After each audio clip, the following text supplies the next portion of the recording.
Ryan, welcome back to the Waddle and Silvy show. What's going on? How you guys doing? We're doing great. Excited. Thanks to the draft. Yeah, congratulations. No, thank you. Thank you. Let's start with the quarterback, because as you know, and you tuned out of the social media and everything, you made that clear. But that was all the talk. That was all the rage. We know, based on some other interviews that you did, that you decided on Caleb Williams after the 30 visit.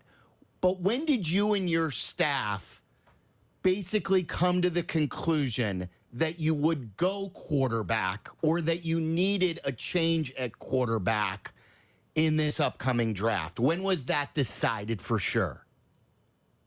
Yeah, after the season, reflecting on the season and then looking, there's a time where you have to pair everything together. Look at your roster at the end of the year.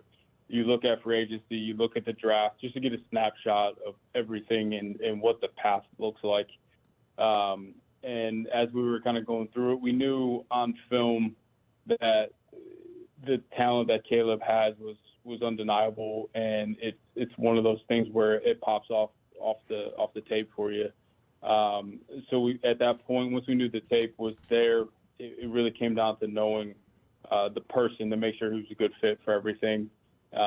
So once all that came together, we knew that was going to be the direction we were going to go in. Were there any specific questions about Caleb that you needed to have answered? I think the biggest thing is just, what this past season was all about in terms of the adversity. Again, I like when guys go through adversity and go through hard times because it builds character, but also you get to ask questions about it and you see how they take it. Is it everybody else's fault, or did you have something to do with it? What did you learn from it? Because for how hard this league is, you're going to have adversity. There's going to be ups and downs throughout your career. And I need to know that you can pull it together and you can pull a team together, because at this level, you're going to be a leader, whether you like it or not, just because of the position you play. So really like the answers there. And then really was spending time with other teammates of his. Like when you talk to his teammates, the way they talk about them, the way they glow when they talk about them, you could tell it was authentic, it was real, and you can kind of trust your gut that he was going to have all the traits that we needed in terms of the intangibles and from a cultural standpoint. So it came together nicely. When he spent some time with your current roster, some of the guys on the team now, what did they say to you about their experiences with Caleb? Yeah, they thought he was a real dude. That was like one of the things I got back quick. This guy's a real dude. And cares about winning more than anything, because I think the narrative coming from LA, coming from NIL, as one of the bigger NIL guys, that was kind of the rumor out there is everything else is important except ball, and it couldn't be further from the truth. You should see this kid now; he's going crazy. He wants the playbook, he wants everything right now so he can get started. So that was the feedback there. Relatable, seems like a good teammate. Fits our culture, would fit into the locker room, easy to talk to. So all of those really good things came back from that dinner. Take us to the first dinner, Ryan. I believe it was in L.A., and I saw Schrager say that it was at a restaurant called the Bird Streets, and we researched it. It's supposedly one of the most exclusive clubs in the world. Did you get the reservation? Did Caleb get the reservation? We hear you're like sitting next to Jamie Foxx. Like, take us inside the club. What was that like? How does the conversation flow? Yeah, I got to know one of the guys that runs that about a year ago and kind of built a relationship there. And, he opened up the spot for us to meet. And so that it naturally was a fit because it was going to be private. There's a lot of people there, but the cool thing is no one really cares who anybody else is. So it's really low key, more low key than what it sounds. There's people in different areas of the restaurant. We weren't sitting next to Jamie Foxx, but I'm sure he was in there. There's a lot of people in there. So we had our own room, and it'd be no different than any other spot you would go. And like, I'm sure you, like, as you're doing research on Caleb Williams, like, there's some things you're hearing and everything like that. Was there something that you had in mind that was a misconception or something that you thought maybe that he was going to be like that you quickly learned was otherwise? It's just probably the narrative a lot of people heard. It was like, when you get this new kind of NIL landscape, as a football person like myself, you go to like, what's more important? Is it the flashy lights or is it the game? And what does the game mean to you? And you quickly understood that it was like, it's just cool that all those things come along because I'm good at football, but the foundation is I have this passion for ball. I have a passion for winning. I'm highly competitive, and that's not going to change. And again, you just don't take one person's word for it. You start collecting all this information to kind of triangulate the whole thing, and it just kept coming back consistent over and over and over and over again. And so just kind of knowing that the love and the passion for ball was there, that really kind of negated all of the other stuff, like the flashy light stuff. Ryan, you've put together quite an impressive infrastructure for this young quarterback. What are your expectations for him in his rookie season? Yeah, I think the big thing is, and it sounds kind of cliche, but he's got to take it one day at a time, learn from his mistakes, because they will come. That's part of your rookie year. But the beautiful thing is it's almost like take what's given to you, lean on the talent around you, and then be special when the game kind of allows you to be special. And that's an instinctual thing. I can't tell you when and where that's going to happen. There's probably some situational things he's got to be aware of. But I would like to see that confidence grow as we go. I don't think we'll have an issue with that. But as more and more of those special plays that we saw on tape happen in the league, I think you'll see this kid take off.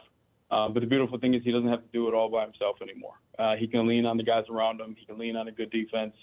So it's a really good setup for him, and I really believe it's gonna be fun to watch. All right, for most of us on the outside, there was no mystery with what you were going to do at 1, but we were all kind of interested to see what would happen at 9. Going into Thursday night, what was your plan at 9? Yeah, so we had kind of all of these scenarios lined up.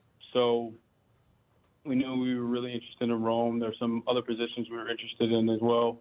And we had to see it play out, but we were ready for all of them. So, once we kind of got past 5, we started making calls just to see what it would take to get to 6, 7, and 8. But as the Giants took Malik, and I'm like, all right, well, that's kind of the one big domino we needed to fall. So there's a pretty good chance. So the percentages started going up that he would be there. So as it started to creep closer, we just kind of moved the trade calls closer and closer, which obviously what it would take went down.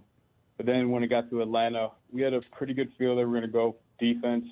But there was an off chance someone would trade and jump us, just because I feel like it was out there so much that we would take Rome. So we made some calls there, just to make sure that our name was in as a potential trade, and then you wouldn't have to go too far back where you can kind of collect the freebie.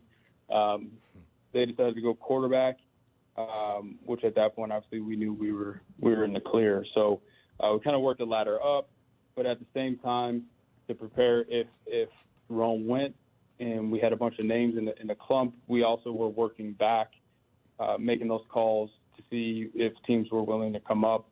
A couple of teams were. It was nothing, crazy. So, and we weren't going to go too far back where we were going to miss on one of these players that we felt like could impact our football team early.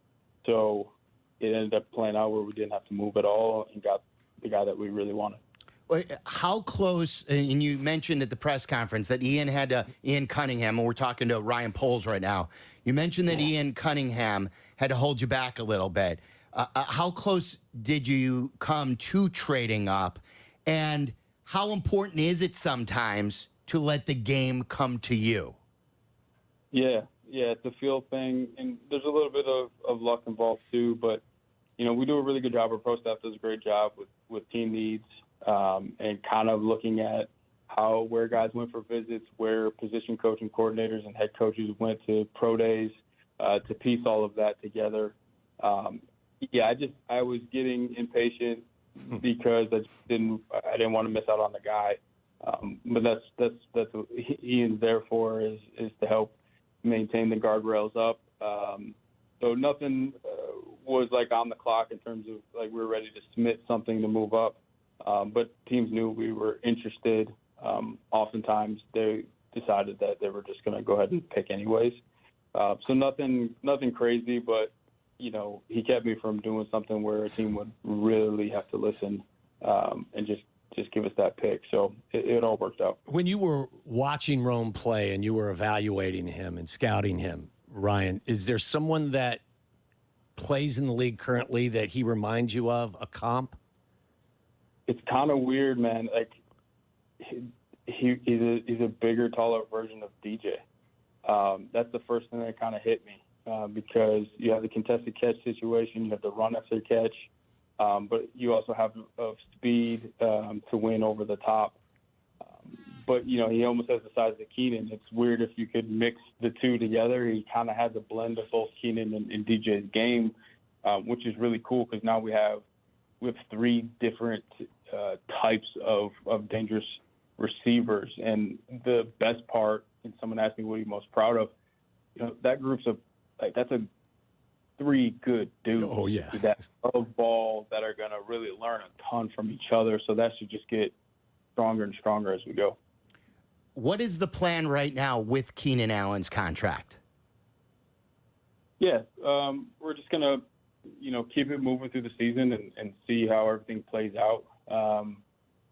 There isn't a sense of urgency there right now, but we'll see how everything kind of unfolds as we get into the season. So you want him to play here before you engage in any sort of contract talks?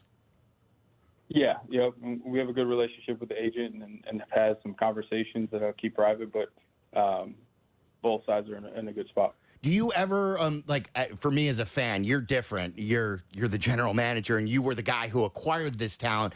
But for me, I was like sitting a week or two ago saying, I can't believe the Bears have Keenan Allen, DJ Moore, and now Odunze. Is it shocking to you that like last January, a year ago January, you had none of the three, and now you have all three of those guys? Yeah, yep. And that's what makes this job so fun, But I think the key thing is it's the flexibility. When you structure contracts the right way, when you limit dead money, when you show some patience, and you're trying to build things the right way, when opportunities, unique opportunities pop up, you're able to really jump on them. And that flexibility and ability to adapt and just keep adding to your roster is a lot of fun. And I'm learning more and more every year. When that panic hits, like, oh my goodness, we don't have that guy, like it'll never show itself. There's some cool opportunities that pop up throughout the season. There's just a level of patience you got to have, and again, you got to be flexible enough that you got the funds and the resources to make it happen. So, the whole poise part of this job is so important. Was the acquisition of Keenan more about the Hall of Fame caliber player and also a lot about the kind of guy he is in the huddle when he needs to be where he needs to be on 3rd and 7 with a rookie quarterback? That's vital to have a guy like that, somebody in the huddle that can help bring a young quarterback along. Yeah, there's a couple of things. One, the dependability factor, being exactly where you're supposed to be at the right time. Two, the leadership and kind of / quarterback friendly, trait where he's going to really help a young quarterback understand what he's looking at, how to adjust, know what the defense is doing. So that communication and leadership and just overall wisdom is going to be key. And the third piece that we don't talk about enough, Keenan Allen plays this game with an attitude that's different than what we've had before. He's got just dog inside of him. He's highly competitive. When he's got to win, he's going to win. He knows when the team needs energy and juice. He can juice it up with his mouth, with his play, with his body language, how confident he is. So that was a part of it too. All right, let's talk punters because we've spoken a lot about punters here the last few days. You wouldn't believe it. Full disclosure as well, I know the Jackals and troublemakers would bust my balls if I wasn't coming clean with you. When I got the text that you drafted Tory, My text back to the crew was, wow, that's an arrogant pick. They must believe up at Hallis Hall that this roster is really complete because a fourth-round pick for a punter, that's kind of a luxury selection. Now, my opinion doesn't matter. Yours does. So walk us through the decision to draft Tory Taylor at pick number 122 in the fourth round. Yeah. When you actually watch the tape, you understand this different type of punter in terms of what he can do for your team. A lot of times I talk about multipliers, offense or defense. This is a multiplier for your entire, squad. So if that's pinning, the opposing offense inside the 10, 5-yard line, man, it's going to be difficult against that defense to drive the entire field. And I've talked about it too. It's disheartening. I mean, if you're an offensive guy running on the field to start a drive like that, it's very disheartening when it happens over and over and over again. It's like you can't breathe. And then for those times we need to flip the field, and maybe it's a tough start. Some things go wrong, and we got to flip the field to keep points off the board. He can do that too. I've talked about he's got a golf bag as a right leg. He's got a driver. He's got a 60-degree wedge. Whatever you need, he's got it. So I just thought he was a rare talent.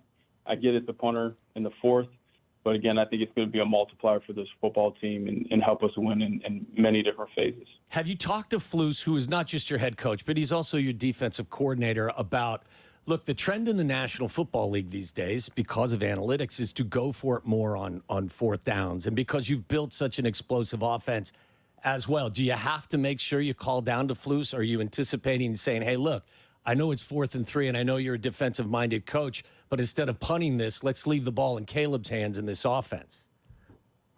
I think, that as it plays out and Caleb gets a good feel for NFL football, I'm sure that's the case. We both have a guy here that studies all of that, the percentages that we lean on heavily. And it's more than just Caleb, too. It's weather, it's how the day's going, how the O-line's protecting. There's a lot of different factors that go into that. But you would think over time, as this offense gets rolling, there's probably some situations where you're going to be a little bit more aggressive because of what you have. Yeah. Talking to Ryan Poles, it's Waddle and Silvy on ESPN 1000. Whose makeover has been better, yours or Matt Eberflus's? With that beard, I got to go with yeah, he's got the style going on. I love it. He looks great. He does. He's a new man. But I think you're in better shape, to be honest with you. Yeah, I just eat less and keep moving. So, with you bringing him back, and you've always told everyone that you really believe in him. A lot of people wonder, look, is he going to be on a hot seat if something happens? When you decided to bring him back, did you extend him at all with a contract extension? No, I think that probably would have been posted if we did.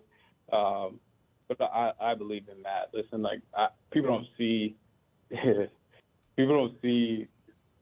things that he has done for this football team. It's probably under the surface, which I completely understand. I still think it's crazy how we all say, hey, you're one, that's on him too. That blows my mind that we still do that. But yeah, we still celebrate how far we've come as a roster. I don't know how those two things can be true. But I believe in the guy. The culture here is strong. Our locker room is awesome. The development of our players continues to move in the right direction. And then what he did last year with all the stress on having to call the defense and be the head coach, I thought was incredible. You have to be mentally tough in this city with a situation we were in to start to where we are going.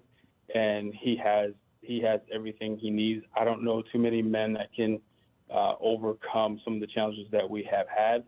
And I think the world of the guy, and I think he's going to continue to get better and better right along with this football team. And to wrap up, to get a behind-the-scenes look of what that looks like, do you think that you guys are getting hard knocks? And whether you do or not, is that something you would be in favor of or against?